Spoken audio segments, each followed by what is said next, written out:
森林联欢会。森林里要举办一场联欢会，这是村子里的大日子，所有的动物都会精心打扮，盛装出席。为了要取得一个好的名次，不少小动物们早早起来，想方设法把自己打扮得美丽一些，时尚一些。小鸡华华是村里有名的模特，很会打扮自己。她扯下小树的树叶，给自己做了一个特别精致的项链，还有树枝编了一顶漂亮的帽子。小树疼得眼泪哗哗地流，可华华才不管这些呢。她拍打着翅膀，跳着舞，唱着歌，跑远了。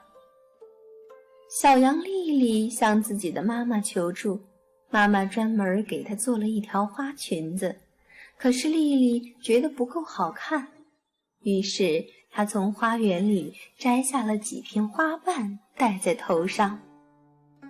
小花疼得直叫唤，可是丽丽不管这些，她哼着歌跑去照镜子了。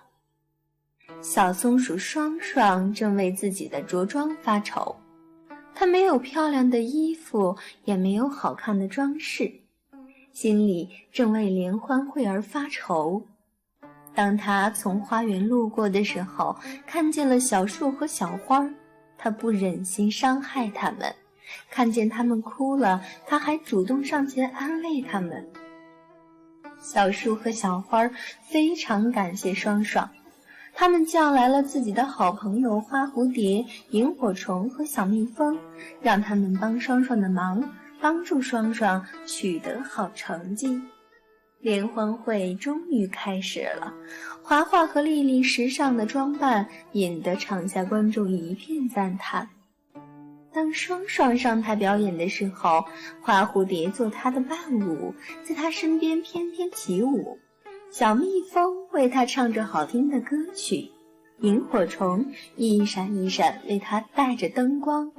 双双的出场太美了，大家目不转睛看着她，赞叹：哇，双双好美呀！